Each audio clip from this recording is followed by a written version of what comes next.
Seja muito bem-vindo à Comissão Executiva. O PS apresentou o projeto de programa eleitoral que está em discussão pública até ao próximo dia 29 e aberto a propostas.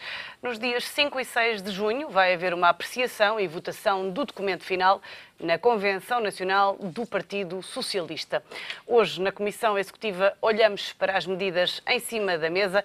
Contamos com a ajuda dos comentadores do ETV, Fernando Antas da Cunha e Miguel Prata Roque. Muito obrigada aos dois pela presença nesta Comissão Executiva. Fernando Antas da Cunha, é uma boa ideia a do PS de abrir o programa à participação dos portugueses? Conceptualmente, sim.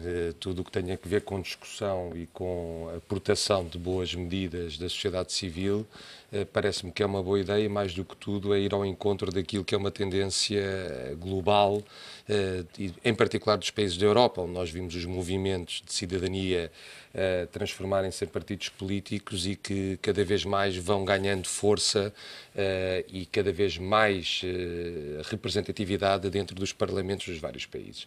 Resta saber até que ponto é que esta aportação destas discussões vão ser ou não efetivamente, primeiro, acolhidas no âmbito de um programa eleitoral, segundo, se são ou não execuíveis. Portanto, para mim, essa é a grande questão, porque nós sabemos que hoje em dia, por muito que os partidos políticos queiram introduzir reformas, prometer ou fazer promessas tendentes à mudança de várias realidades, não estão isolados nem são soberanos pelo facto de serem governo. Nós estamos subjugados, entre aspas, a uma lei europeia em que, de alguma forma, é praticamente soberano em todos os capítulos que se impõem a um Estado. E, nesse aspecto, toda a nossa, elasticidade e flexibilidade no âmbito de cada um dos setores pilares do Estado tem guidelines muito específicos dos quais não se podem fugir.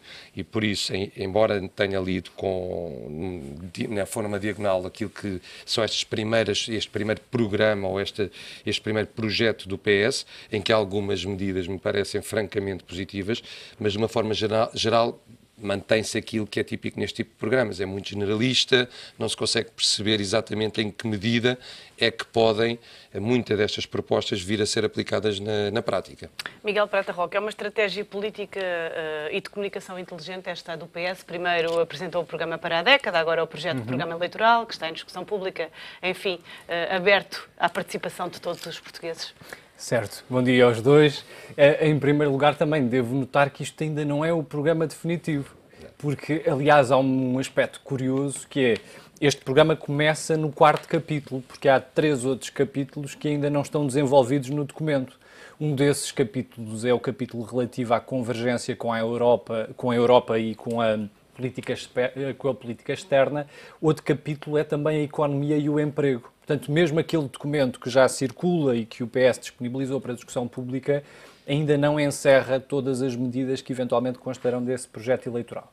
Eu acho que se impunha que fizesse um programa deste tipo. Não estou agora a discutir ainda medida a medida. Já vamos olhar para elas. É isso. Mas a estratégia de construção do programa faz algum sentido nesta lógica. Eu não sei se vocês se recordam, todos nós nos recordamos, que há 4 anos, quando entraram os técnicos da Troika, e nem sequer eram dirigentes nem do FMI, nem do Banco Central Europeu, nem da Comissão Europeia, todos os comentadores políticos e económicos elogiaram muito o estrangeirado.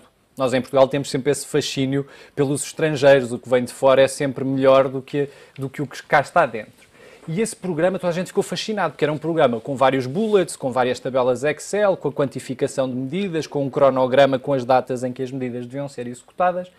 O problema é que esse programa também faliu completamente, porque vejam, no PAEF, o Programa de Assistência Económico-Financeira, que foi, no fundo, gizado pela Troika em conjunto com os atuais partidos de governo e o então Partido Socialista, dizia-se que em 2014, fim do programa, o déficit devia estar em 0,5%. Ora, em 31 de dezembro estava em 4,5%. Estimava-se que a dívida pública estaria em 101%. A dívida real estava em 130,3%. Estimava-se que o emprego estivesse em 10,8%. O emprego estava em 14,1% em 31 de dezembro de 2014. O que é que eu quero dizer com isto? é que todos os cenários macroeconómicos, todas as previsões são falíveis, sejam elas realizadas por estes economistas que estiveram a colaborar com o PS, quer sejam elaborados por técnicos altamente especializados do Banco Central Europeu, do FMI, da Comissão Europeia.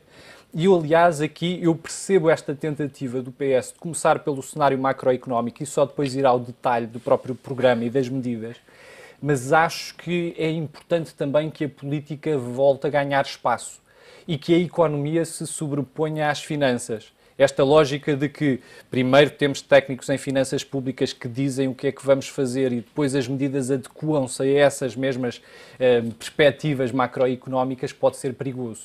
Porque o cidadão hoje em dia também precisa de políticos que tomem decisões, que não se limitem a fazer a gestão corrente do dia-a-dia, de mercearia, de contabilidade pequena. E, portanto, nessa perspectiva, o projeto é, do ponto de vista rigoroso, do ponto de vista científico, econométrico, está bem concebido. Agora, depois, obviamente, é preciso ver em que medida é que as outras várias propostas se enquadram nesse cenário. Fernando, e já vamos olhar para algumas das medidas, mas para já, e tendo em conta que este programa está aberto à população portuguesa, que sugestões é que faria de melhoria neste programa?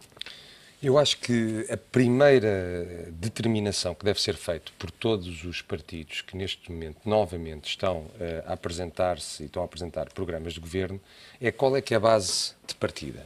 Porque o Miguel dizia, e com razão, que os valores que estavam previstos no âmbito de um estudo que foi feito quando do início do programa de assistência financeira, todos eles, ao fim e ao cabo, foram corrompidos e tiveram um desfecho francamente negativo em relação àqueles que se esperava. Mas a base de partida também ela estava corrompida.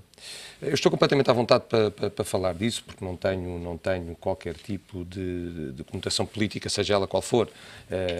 Agora, o que eu digo é o seguinte, quando foi negociado este programa de assistência financeira, a própria base que foi apresentada e que foi pedida ajuda aos nossos parceiros internacionais estava errada.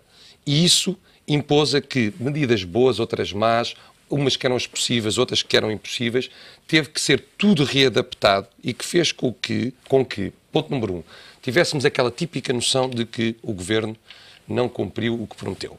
Segundo, qualquer programa de Governo começa logo por dizer não vamos aumentar impostos. Nestes, estamos a ver hoje em dia uma coisa diferente. Estamos a dizer um PSD e um PP que dizem provavelmente, com um grande grau de segurança, as medidas a que temos estado sujeitos vão abrandar, vamos aliviá-las, mas vão manter-se nos próximos 4 anos. Temos um PS que está a querer ser mais agressivo, está a querer ir um bocadinho mais longe, fazendo um bocadinho uma distinção entre aquilo que quer e aquilo que pode fazer e como é que chega lá. António Costa é extremamente hábil, é um homem competentíssimo ao fim e ao cabo, na condução destas políticas e da forma como faz comunicação. Está a abrir novamente um espaço para um âmbito de uma discussão pública que não é normal fazer-se e, portanto, eu acho que ele aí ganha pontos, no sentido de chamar à responsabilidade toda a sociedade civil, mas ao fim e ao cabo também fecha, e na minha opinião isso é negativo, fecha a porta a entendimentos com o próprio PSD e com o PP. E o que nós sabemos é que, naturalmente, quando uma oposição vem de uma forma sistemática, eu não estou a dizer que certo ou que é errado, mas de uma forma sistemática a dizer que vai desfazer aquilo que está feito, isto cria, na minha opinião, um grau de insegurança muito grande. Ponto número 1. A nós, portugueses, que fomos, ao fim e ao cabo, afetados nos últimos 4 anos por medidas extremamente duras para todos nós, e, portanto, e saber até que ponto é que este atrevimento, que esta vontade de fazer diferente não vai novamente levar a que não seja 130%, que seja 145%, ou que seja 150%, ou que de repente tenhamos outro programa de assistência financeira. Hoje, quando falamos de perspectivas ou de programas com base a 4 anos em cenários macroeconómicos, eu diria que é utópico. É utópico. Nós sabemos que nós hoje temos uma dinâmica no âmbito da economia mundial, no âmbito da política, de coisas que acontecem que não estão programadas, em que eu diria que a macroeconomia e os cenários macroeconómicos são a 6 meses, são a 1 ano máximo, porque todos eles são sistematicamente falíveis e são sistematicamente interrompidos por eventos não previstos. E, portanto, nesta perspectiva, a flexibilidade de decisão é importantíssima. Agora, é muito importante que não se caia na tentação de novamente ir pelo lado fácil da questão. Porque nós sabemos, e eu volto a repetir aquilo que tenho vindo a dizer aqui vezes sem conta, que é, ao fim e ao cabo, um país não é mais do que a nossa própria casa e do que os nossos próprios orçamentos. Se não temos dinheiro suficiente para pagar todas as nossas despesas, temos que cortar em algum lado e aumentar a riqueza em algum lado. E não podemos estar só e apenas com perspectivas otimistas de crescimento da economia, ou de aumento do emprego, ou diminuição do desemprego para níveis abaixo de 10%, que é obviamente, teoricamente, aquilo que todos nós queremos, com base nestes cenários sempre muito otimistas, quer no lado da despesa, quer no lado da receita, que se faça todas as políticas com base nestes cenários. E é que eu acho que está errado. Nós temos que fazer no âmbito muito conservador, naquilo que efetivamente a União Europeia nos vai permitir fazer e a partir daí construir as políticas. É esta a minha mensagem para quem pensa e para quem se dedica a estas coisas em exclusivo, é que realmente, olha, algumas das medidas que vinham naquele programa são fazíveis, são executíveis, são boas ideias. Vou realçar uma, sei que vamos falar delas em particular, mas a questão de termos aqui um pacto como se fosse de regime para as grandes obras públicas, em que exige um quórum deliberativo de mais de 75%, ou 75%, acho ótima ideia. Agora, que obras? Qual o montante? O que é isso de prolongar a legislatura? Até que ponto é que não é possível mexer no âmbito da própria orçamentação de uma determinada obra e colocá-la dentro da legislatura e dessa forma fugir aos 75%? A questão, ou seja, a ideia é boa. Agora, ela própria não pode ser lançada para depois ser viciada logo na primeira curva. E estes consensos, que só tivemos um que eu me lembro nos últimos anos, que foi relativamente à reforma do IRC, e que agora já está aqui com algumas vicissitudes relativamente àquilo que tinha sido acordado, é este o desafio que os nossos partidos políticos têm, que têm que se entender tal como acontece na Alemanha, tal como se acontece noutros países, em que têm que se habituar a conviver uns com os outros e que em temas muito específicos e muito importantes devem de facto existir consensos. Isso remete-me aqui já para o tema que tem estado na ordem do dia, que é o corte nas pensões. Não me parece, a avaliar pelas declarações que têm sido proferidas pelos vários partidos, que vai haver consenso nesta matéria. A Ministra das Finanças falou que era possível que viesse a haver um novo corte nas pensões atuais. O PS já recusou, o CDS diz que só aceita se houver consenso. Enfim, a Constituição não permite um corte nas pensões atuais? Na minha perspectiva, não. Mas também queria clarificar algumas coisas só nesta perspectiva. Um dos falhanços da última legislatura, e não vou apontar aos partidos que estão especificamente a governar, foi a incapacidade que o país teve de fazer verdadeiras reformas estruturais, designadamente à administração pública portuguesa, não é? Aliás, houve muitas coisas que estavam a funcionar bem no governo anterior e que foram deixadas de parte pela simples circunstância de que era de um outro partido político. E isso é algo que nós, de facto, não podemos correr o risco. Esperemos que o próximo governo, se for de outra maioria partidária, que não enverede por essa estratégia. Agora, o problema é, nós também temos que ser capazes, na nossa casa, de gerar poupanças. E o que se fez durante esta legislatura foi, basicamente, cortar rendimento às pessoas. Não houve verdadeiras poupanças na administração pública por melhorias dos procedimentos internos, por diminuição de serviços. Houve apenas um corte absolutamente cego e, aliás, esse corte já era um corte que vinha da legislatura anterior, porque o corte de 10% nas remunerações dos funcionários públicos foi a autoria de um governo PS. Agora, parece que nós não podemos continuar a manter esta lógica de os cortes serem sempre cortes, obviamente que teoricamente são despesa do Estado, mas são rendimento das famílias. Aquilo que é uma despesa pública do Estado não deixa de ser rendimento das famílias. E o que isso levou foi, obviamente, a um esmagamento do mercado interno, ao aumento do desemprego, subsequentemente ao aumento das despesas sociais e aí a ligação com a segurança social.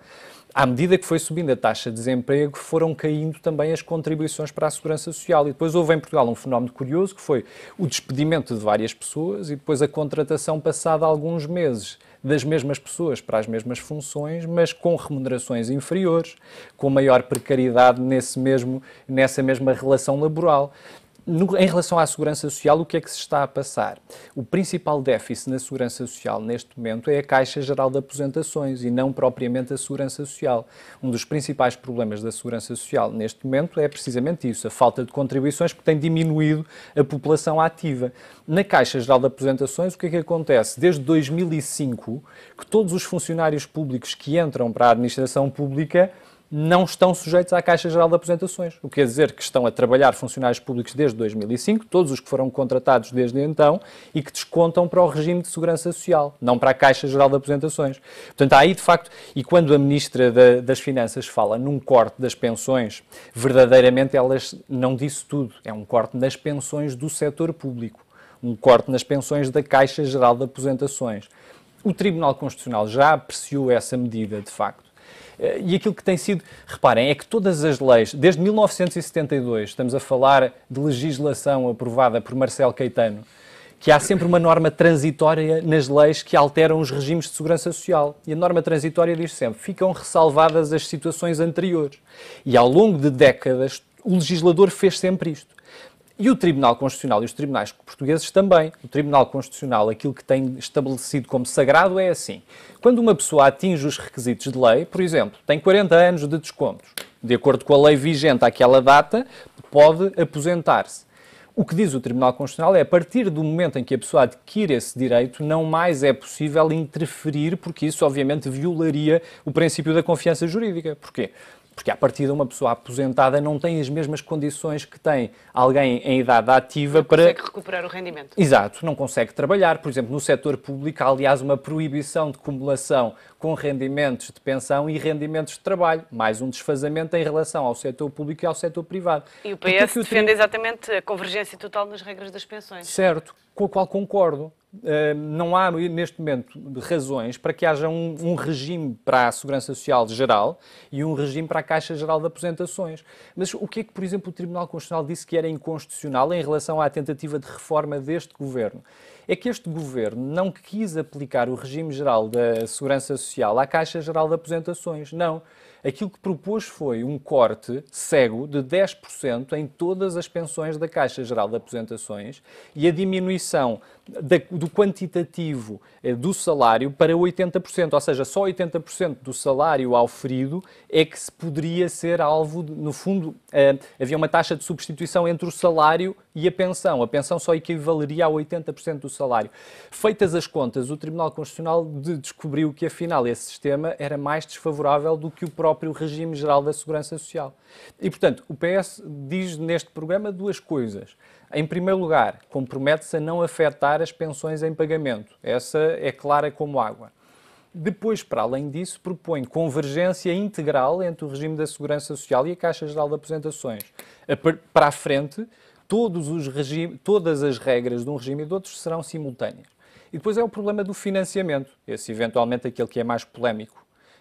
Diversificar as fontes de financiamento. Diversificar as fontes. E também porque é que isto é assim? É que hoje em dia o financiamento está todo assente na remuneração dos trabalhadores. O que quer dizer que uma empresa que, por exemplo, tenha lucros anuais de 100 mil euros e tenha 10 trabalhadores, paga menos de segurança social do que a mesma empresa que tenha 100 mil euros, exatamente o mesmo lucro anual, mas que tenha 100 trabalhadores. Porque a que tem 100 trabalhadores paga uma percentagem em relação à remuneração de cada um dos seus trabalhadores, obviamente multiplicada por 10 neste caso, porque uma empresa tem menos trabalhadores, outra mais.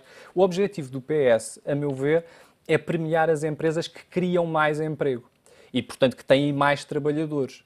Porque nós podíamos ter sistemas alternativos de financiamento da Segurança Social que passassem, por exemplo, por tributar os lucros e não o salário dos trabalhadores, os lucros da empresa e não os salários dos trabalhadores. Essa é a tentativa do PS através do IRC, ir buscar ao IRC verbas que transfere. Qual é a defesa do secretário-geral do PS, do Dr. António Costa? A lógica é esta, é que se eu diminuísse o IRS para todos, o que é que ia acontecer? Os trabalhadores mais pobres não pagam IRS, porque não têm rendimento suficiente para serem tributados sequer. Quem ganha o salário mínimo, quem tem contratos precários e ganha menos que o salário mínimo, não paga IRS e, portanto, nunca receberia devolução de IRS. A mesma coisa nas empresas. As empresas que não pagam IRC porque têm prejuízos jamais receberiam devolução de IRC. E, através da TSU, recebem automaticamente devolução em função do número de trabalhadores. Claro que isto depois é altamente discutível. E já que fala em TSU, a verdade é que já houve aqui um recuo do PS em relação à taxa social única, nomeadamente à redução para as empresas. Isto foi uma jogada política? Eu não sei se... Bem, jogada política com certeza, porque são sempre. Agora, eu acho é que claramente o modelo que neste momento é defendido, até à data, sem qualquer alteração, pelo PS, na minha perspectiva, e posso estar enganado, é impossível de executar. Porque, do ponto de vista daquilo que são as formas de financiamento para este regime, com aquilo que vai gerar em termos de falta de receita ou de diminuição de receita para o Estado, é incompatível. Portanto, temos que arranjar aqui uma fórmula. Vamos lá ver. Em tese, quando falamos de convergência, obviamente, tem todo o sentido. Da mesma maneira que o Miguel falava disso, não se falou durante décadas dos benefícios que os funcionários públicos tinham em relação ao setor privado, e isso também, na minha perspectiva, e não sendo um especialista em direito constitucional, claramente violava o princípio da igualdade. E tivemos-lo durante anos a fio em execução. E, portanto, agora, mas eu sou completamente apologista de uma igualdade a todos os níveis. Se um pensionista privado pode oferir rendimentos de trabalho, um pensionista público deverá poder o fazer com certeza também.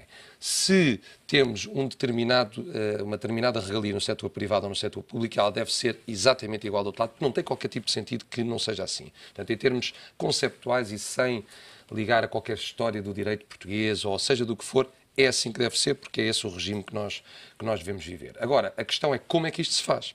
Como é que nós podemos chegar a este equilíbrio? O equilíbrio terá que se fazer necessariamente pela criação de emprego, necessariamente por estancarmos claramente um problema de demografia que está totalmente, neste momento, totalmente identificado e com o qual temos que ter muito, muito cuidado, porque eu acho que essa é uma das grandes ameaças que nós temos nas próximas décadas com que lidar. Por um lado, se queremos ter imigrantes, com tudo o que acarreta esse problema da imigração, em termos de segurança, em termos culturais, em termos de criação de novas etnias, etc., etc. Mas, ao invés, também temos umas novas fontes de financiamento para a segurança social, sem que o país esteja num crescimento exponencial em termos de obras públicas, que era aquilo que acontecia tipicamente nos finais dos anos 90, princípios dos anos 2000, em que tínhamos muitas obras públicas e precisávamos de mão de obra barata, ou se vamos criar incentivos de tal maneira sérios à natalidade em Portugal. E isso é um processo que, na minha opinião, não demora nem uma legislatura, nem duas, nem três, porque mais do que tudo trata-se em mudar mentalidades. Nós não estamos preparados para isso. Eu trabalho num escritório de advogados onde somos várias dezenas ou algumas centenas de advogados e, independentemente de não haver regras específicas para isso, é muito difícil a compatibilização do trabalho hoje com aquilo que é a assistência à família. E não interessa em que posição é que as pessoas estão dentro de uma hierarquia. Em todas. Outras. Eu estou a falar naquela que eu conheço. Exato. E atenção, falo numa sociedade que é minha e que é uma sociedade que permeia imenso o mérito e que dá um conjunto de condições às pessoas para que possam estar perfeitamente à vontade. Mas a verdade é que a nossa cultura portuguesa não está preparada para isso. Não está preparado para que as pessoas às 5 da tarde vão para casa tranquilamente e sem que isso seja visto como um estigma ou que não tenham que atender o telefone a partir das 6 da tarde a um cliente ou a um responsável. Nós não estamos preparados para isso. Portanto, isto é uma mudança muito lenta de gerações, mas que se impõe. Impõe-se realmente. É muito difícil hoje nós termos essa assistência à família. E depois, no âmbito das famílias, pergunta-se, quer dizer, eu quero ter um filho criado por uma creche, por uma escola, por uma empregada, por uma avó, ou por mim, pai, por mim... Já para não falar dos horários das creches. E já agora, se me permite, eu acrescentava aqui até dados objetivos estatísticos da OCDE sobre a produtividade por hora de trabalho e as horas de trabalho. É que, por exemplo, na União Europeia, a média de hora de trabalho por semana é uma calamidade, é 3,6,6. Em Portugal, 39,3. Claro. Portanto, não quer dizer que nós não estejamos muito tempo no local de trabalho. Somos pouco produtivos, porque a média da União Europeia é 32,10 euros por hora, portanto, criação de riqueza, e em Portugal 17,10.